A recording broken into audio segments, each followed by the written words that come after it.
everybody. Hey, it's the glorious one himself coming to you live inside Jay's Garage for a little bit of a pre-show before the G1 Showdown tomorrow, which technically is going to be today, right around 10:30. We're going to get started with the action today at 11 o'clock in the morning. I understand that it is super late, but we've been working hard. We've been working through a lot of crap.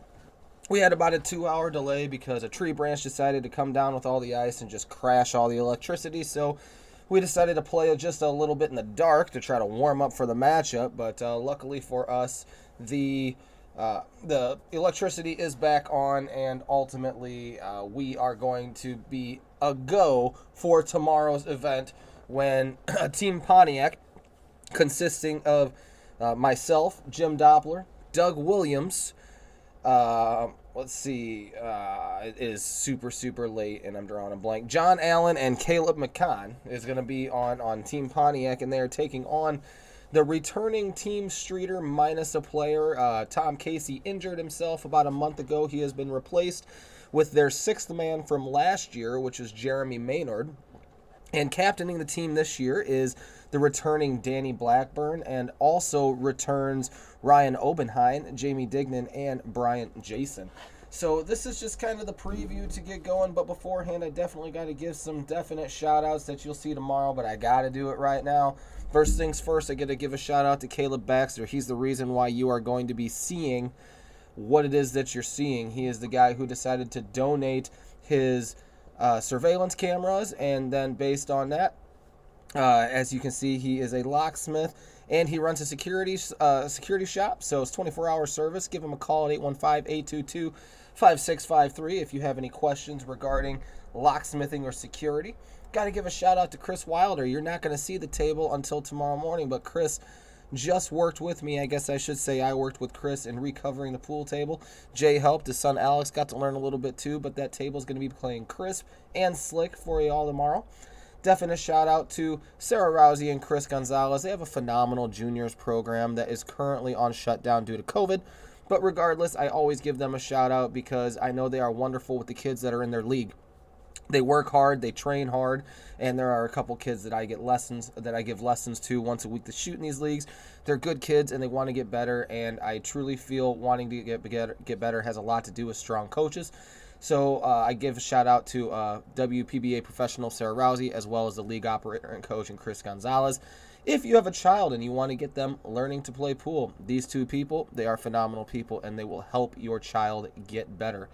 So for more information, contact Chris Gonzalez at 970-381-1728. A quick announcement regarding the G1 Showdown. We are going to continue it, but due to the Streeter League, unfortunately, closing, I believe, due to COVID, we are going to be moving to, instead of my leagues taking on one another, I have joined up with a super good friend of mine and Tony Gum, who runs Breakers Bar and Grill in Clinton, and we are going to bring you the 4th annual G1 Showdown. It is going to come to you live from Breakers Bar and Grill the second weekend in January in 2022, which is going to be January 8th and January 9th. As you can see, there will definitely be some changes. No longer voting due to the fact that the leagues are not going on between myself now. So it is literally going to be Team Naretto taking on Team Gum. There will definitely be some changes in some rules, I would believe. But if Tony wants to go ahead and go with the rules as is, we will go with the rules as is, which means 3 players will qualify, and there will be a captain's pick due to the fact that the players are going to be losing that right to solidify their captain. I feel maybe we may go a route of just kind of having 4 players qualify instead of picking a captain's pick. But if he wants to go that route, that's the route that we'll go. Excuse me. So, moving on now, let's go ahead and come down here and give you what you've been waiting for at 1:20 in the morning. Round 1 lineups. Sneak preview of what's going to happen. So, Mosconi Cup style, you're going to see the first point is always Europe versus America. So in this in this scenario, we are going to have Team Pontiac versus Team Streeter, and they are going to run just like the Mosconi format, except it's going to be every game, or every match, I should say, is a race to 3. And instead of playing 9-ball, we are playing 8-ball because 8-ball is the dominant game of the area. So as you can see, in the event that the matches go hill-hill, we do have the perfect opportunity for all the players to play. Deep down inside, one of the reasons why I do this is to give every player the opportunity to play as much as possible. So you will see the first match. Caleb McConn's going to take on Ryan Obenheim. John Allen's going to take on Jeremy Maynard.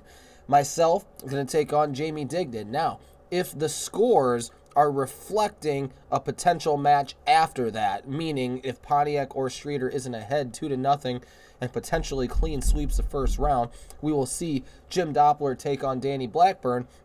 And then in the event of a hill-hill thriller, we will see Doug Williams take on Brian Jason to see which player can solidify that first crucial point in the race to 11 format. And then running into the second point, we're hitting Scotch doubles right away. Doug Williams and John Allen are going to take on Jeremy Maynard and Brian Jason. That's going to be a race to 3 8-ball as well. The third point, hitting up to the top right part of your screen, is going to see the last 2 years captain Jim Doppler make his return to take on Ryan Obenheim of Streeter. And then the fourth point hits Scotch doubles again, where myself, Eric Noretto, and Caleb McCann are going to take on Streeter's team captain Danny Blackburn, and Ryan Obenheim is going to stay in the house. And then that fifth point, you can see Doug Williams is coming out from the gate, and he's going to take on the man who's staying at the table, and Danny Blackburn. So you can definitely see, folks, that there's some strategy for Team Streeter. Team Streeter's coming out hot, and that is it's a phenomenal thing, but it could be a crucial thing. You know, when we break down the action, when you play certain players, especially in this type of G1 format, players aren't allowed to play another singles match until every person on the team has played a singles match. That makes sure everybody plays.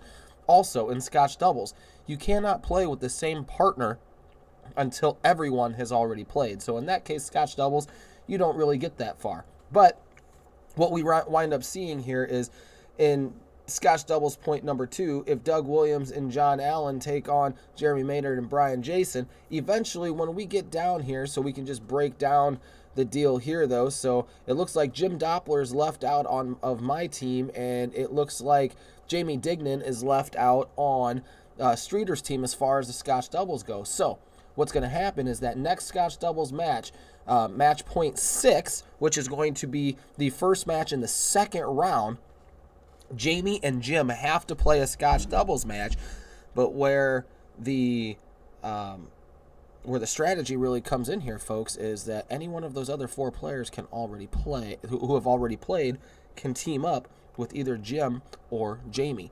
So then we run into the singles action as well. No one can run a singles match until every player has ran a singles match. So once you're done singles-wise, you got to wait till everybody's done.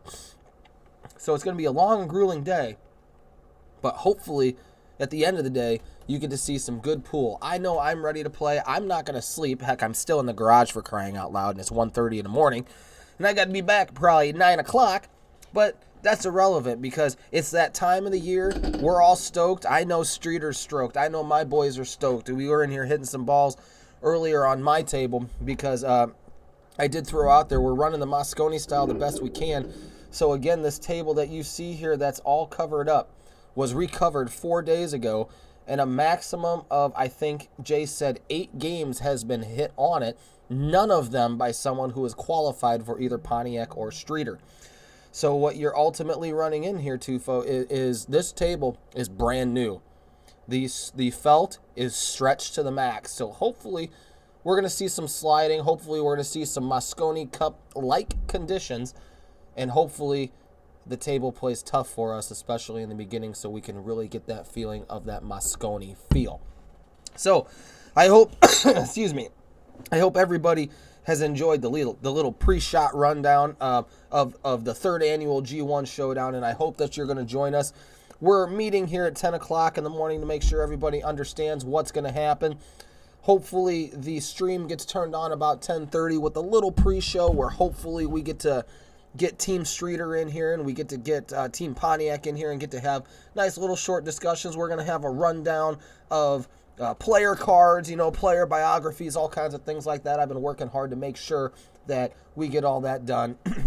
But the number one thing that I need you guys to do is I need you to tune in. I need you to tune in about 10:30 and watch this thriller. I need you to share it. I need you to love it. I need you to do everything that you can for me, because this is the one time a year, folks, that I'm going to tell you right now, this is competitive.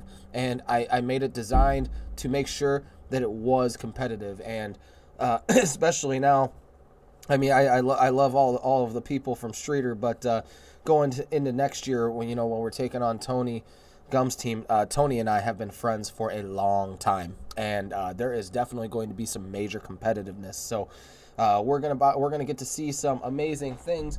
But just before we go, so you can see what it's about, I'm gonna go ahead and see if I can give you a clear-cut photo of what it's about. It is about $800 and the right to be called the Showdown Champions. So I hope you tune in with us. And I hope you join in the fun. Like I said, not John Allen, I'm sorry, he's going to be on the team. But Jay Carwile is going to be in the booth. He owns Jay's Garage. Tommy Kruger is going to be coming into the booth. He was the first-year MVP, and he is going to be joining Jay for the commentary, running down the action. So I hope you join us live inside Jay's Garage, 10:30 p.m. for the pre-introductions and the opening ceremonies and all that stuff. I am Eric Noretto, and I thank all of you for always being respectful to me and following what I do. I try to do my best for all of you, and this is just another thing. So, that being said, it is time for me to go home and get some sleep, because we got a long, grueling day of pool ahead of us tomorrow.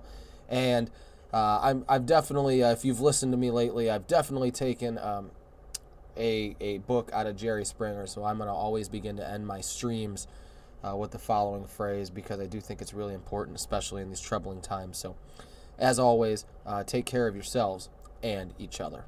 See you tomorrow.